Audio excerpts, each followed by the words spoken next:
گی۔ دیکھیے عہد نبوی میں اختلاف ہوا جب رسول اکرم صلی اللہ علیہ وسلم پہلی دفعہ آپ کی خبر اڑی مسجد نبوی میں کہ اللہ کے رسول فوت ہو۔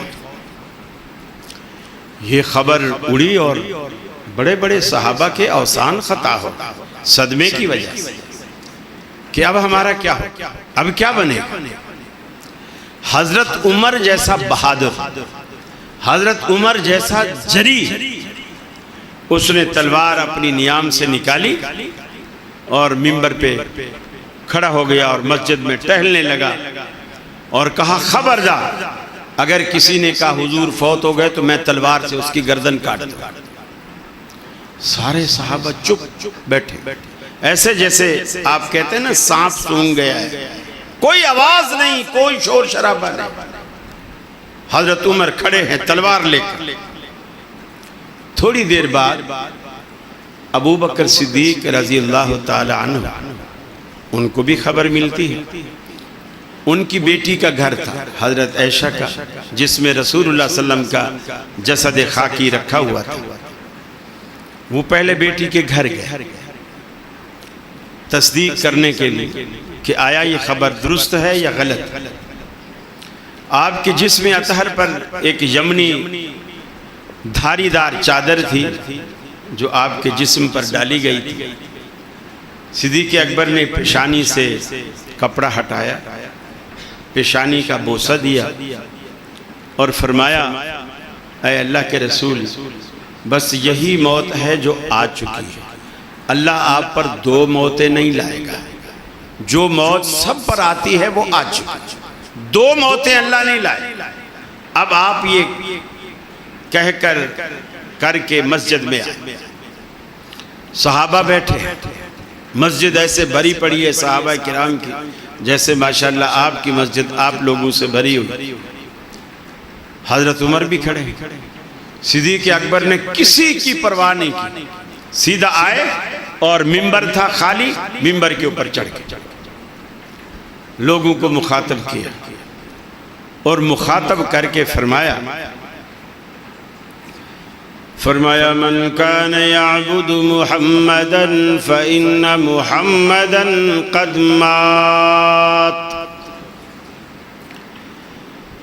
جو شخص تم میں سے محمد عربی کی عبادت کرتا تھا وہ سن لے آج اس کا معبود فوت ہو گیا۔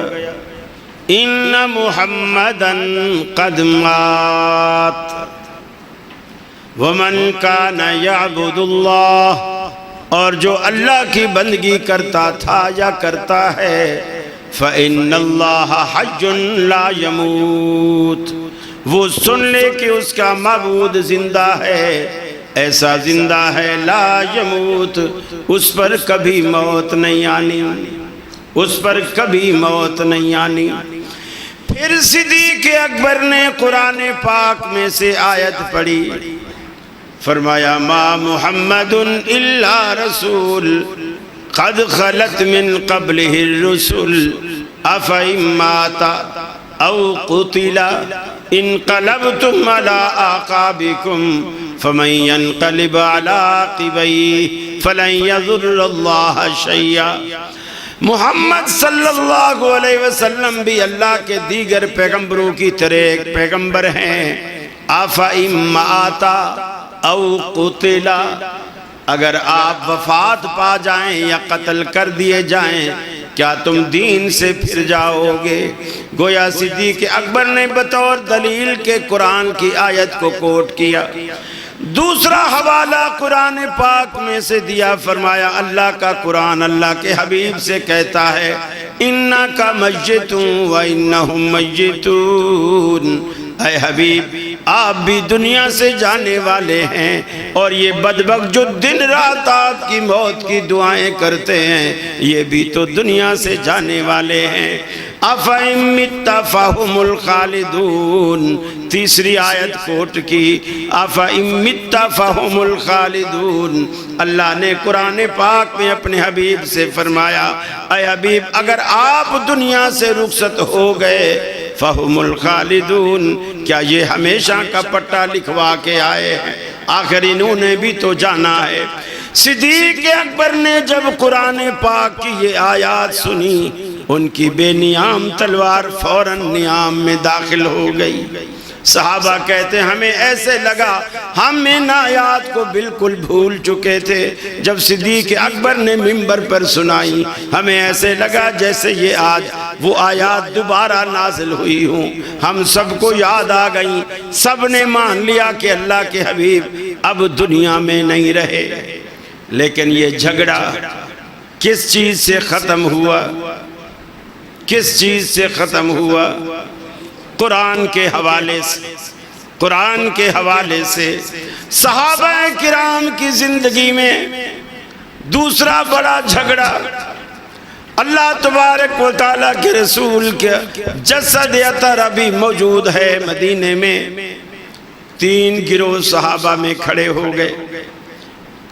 ایک گروہ کہتا ہے ہم آپ کو مکے میں دفن کریں گے چونکہ وہ آپ کا آبائی شہر ہے۔ دوسرا گروہ کہتا ہے نہیں، ہم مدینے میں دفن کریں گے کیونکہ مکہ سے تو آپ خود ہجرت کر کے آئے تھے۔ تیسرا گروہ کہتا ہے کہ نہیں، نہ مکے میں دفن ہوں گے نہ مدینے میں دفن ہوں گے، ہم بیت المقدس میں دفن کریں گے کیونکہ انبیاء کی کثیر تعداد وہاں دفن ہے۔ صحابہ کرام کی 3 جماعتیں، 3 پارٹیاں بن گئیں، کچھ بیت المقدس میں دفن کرنے والے، کچھ بیت اللہ میں دفن کرنے والے، کچھ مکہ میں دفن کرنے والے۔ صدیق اکبر نے کھڑے ہو کر عرض کی ارے بھائیو، کیا تم اللہ کے رسول کا فرمان بھول گئے؟ اللہ کے حبیب نے فرمایا تھا پیغمبر وہی دفن ہوتا ہے جہاں اس کی روح قفس انصری سے پرواز کر جائے۔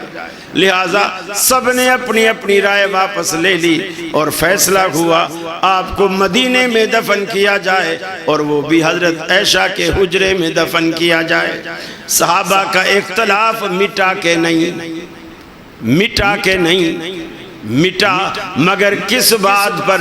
اللہ کے رسول کے فرمان پر۔ پہلا اختلاف مٹا تو اللہ کے قرآن پر، دوسرا اختلاف مٹا اللہ کے نبی کے فرمان پر۔ تیسرا بڑا اختلاف، تیسرا بڑا اختلاف، اب خلیفہ کون بنے گا؟ انصار کہتے ہیں خلیفہ ہم میں سے ہوگا، مہاجر کہتے ہیں خلیفہ ہم میں سے ہوگا۔